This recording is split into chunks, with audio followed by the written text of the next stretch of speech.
So, external respiration is the exchange of gas molecules between the alveoli at the bottom of the lungs and the pulmonary capillaries. And in this case, oxygen should diffuse from the alveoli into the pulmonary capillaries. And since, due to Dalton's law, oxygen and carbon dioxide can move down their own partial pressure gradient, CO2 should move from the pulmonary capillaries into the alveoli. So, each gas diffuses independently of the area where its partial pressure, independently of the other, where its partial pressure is highest to where it's lowest. And the oxygen and carbon dioxide are going to move that direction until they reach equilibrium. So what we can see here is on the right side of the screen, the PO2, that's the partial pressure of oxygen, is shown in the red graph, and the partial pressure of CO2 is shown in the blue graph. And we can see in the middle image that oxygen is moving from the alveoli into the pulmonary capillary. CO2 is moving from the pulmonary capillary into the alveoli. Notice that they're going to move from an area of high partial pressure to low partial pressure. We'll look at the oxygen first. Notice the partial pressure of oxygen in an alveolus is around 104 millimeter of mercury, where it's 40 in a pulmonary capillary. So it's clearly going to move down a pretty steep concentration gradient from the alveolus into the pulmonary capillary.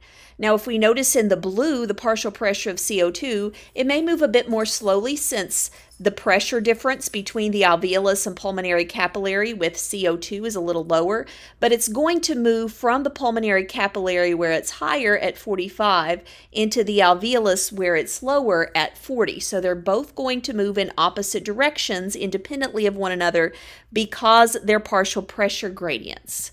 Now, if we look at an overall image, we can see, this is a good image to study, that the partial pressure of oxygen and CO2 in atmospheric air should be what you would calculate with Dalton's law. So the partial pressure of oxygen in atmospheric air is 159, partial pressure of CO2 is 0.3.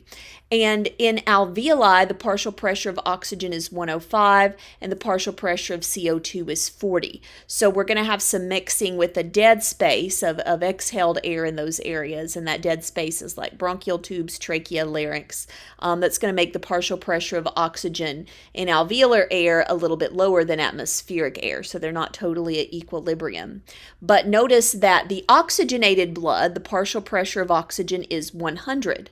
So that means that oxygen is moving from those pulmonary from the alveoli where it's 104, 105 into the oxygenated blood. Now you would expect it to reach equilibrium, so you would expect the partial pressure of oxygen along all oxygenated blood to be about 104, 105.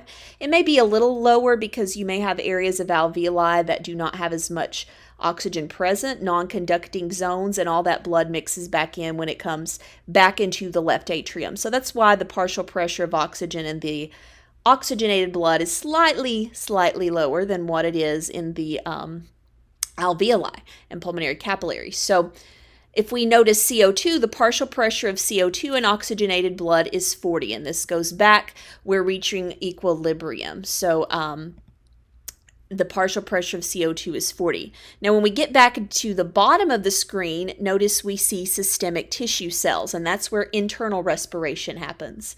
Internal respiration is the exchange of gas molecules, oxygen and CO2, between the tissue cells and systemic capillaries. This is where we're actually giving off CO2 as a waste byproduct of metabolism and taking in oxygen so we can use it for cellular respiration in the mitochondria. Notice the same figure here. We see internal respiration in the middle. Oxygen is moving from the systemic capillary into the tissue cell. CO2 is moving the opposite direction, from the tissue cell into the systemic capillary. The partial pressure of oxygen graph is shown in red there on the far right-hand side of the screen. The partial pressure of oxygen in a systemic capillary is 100, and in a tissue cell it's 40. So it's going to move down its concentration gradient from the systemic capillary into the tissue cell until it reaches equilibrium. So notice the oxygenated blood coming in. As we see, the partial pressure of oxygen is 100, and it's going to move into the tissue cell until it reaches 40. So the resultant blood coming out of the systemic capillary, deoxygenated blood or venous blood here, is going to have reached equilibrium, and its partial pressure is now going to be 40. So it just means that oxygen molecules were moving from the systemic systemic capillary, out of oxygenated arterial blood, into the tissue cells until it reaches the partial pressure of 40. It reached equilibrium. So all the deoxygenated blood, the venous blood, is going to have a partial pressure of oxygen of 40 until it gets back through the right atrium, right ventricle, pulmonary trunk, pulmonary arteries to the pulmonary capillaries, where we have gas exchange at external respiration again. If we look at internal respiration with the partial pressure of CO2 in the blue graph, the partial pressure of CO2 in a tissue cell is 45 and in a systemic capillary is 40. So again, a less steep gradient than oxygen, but it's going to move from the tissue cell into the systemic capillary, CO2 is, down its concentration gradient. So we'll see here again that CO2 moves from the tissue cell into the systemic capillary, so the resultant partial pressure of CO2 is 45 in deoxygenated venous blood until it gets back up to the pulmonary capillaries, and we do external respiration again. So that's a cycle, but that's where these numbers come from. So when we are transporting, because CO2 has a higher solubility in plasma, we can carry about 7% of the CO2 just as dissolved CO2 in the plasma, and it will stay dissolved. 23% of it can actually bind to hemoglobin. So when we see HbCO2, this is a chemical we call carbaminohemoglobin, and that's what results when carbon dioxide binds to hemoglobin, but 70% of it is going to be converted to an ion called bicarbonate. And bicarbonate is just a combination of water and CO2 catalyzed by the enzyme carbonic anhydrase that makes us create carbonic acid. It dissociates into this bicarbonate ion, HCO3. Since oxygen has a lower solubility in blood plasma, we can only carry about 1.5% of oxygen dissolved in plasma. The rest, the 98.5, has to be bound to hemoglobin. So that's this HbO2. Oxyhemoglobin is hemoglobin loaded with oxygen on it. During exercise, you are going to use more oxygen for your tissue cells than you do at rest. But if you are at rest, you only are going to use about a quarter of the oxygen loaded onto hemoglobin. And this may seem inefficient, but it makes sense because we want to leave room for exercise, so we are able to extract more oxygen when our body needs that, when we are making more ATP for exercise. So deoxygenated blood is not truly deoxygenated. Sometimes I like to say oxygen poor. Because it retains about 75% of the oxygen on hemoglobin when it's called deoxygenated.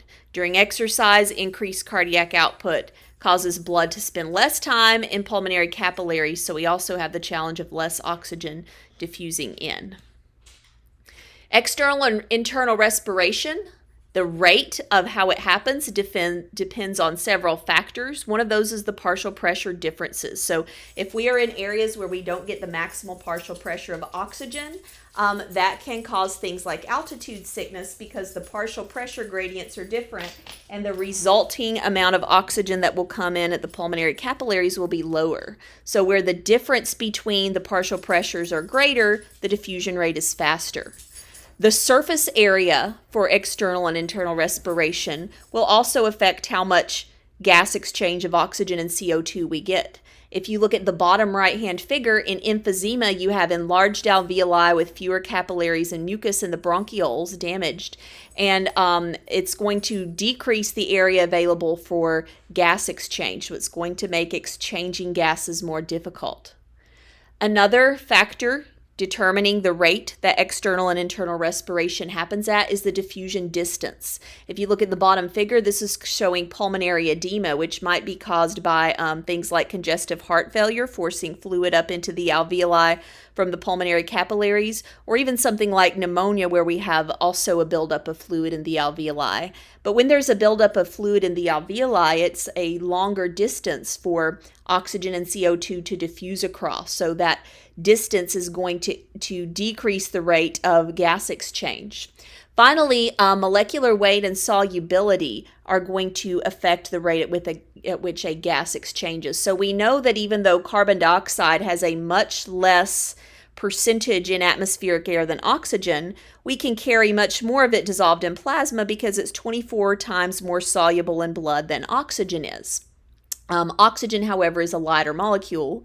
So a lighter molecular weight molecule will move across membranes more quickly than CO2.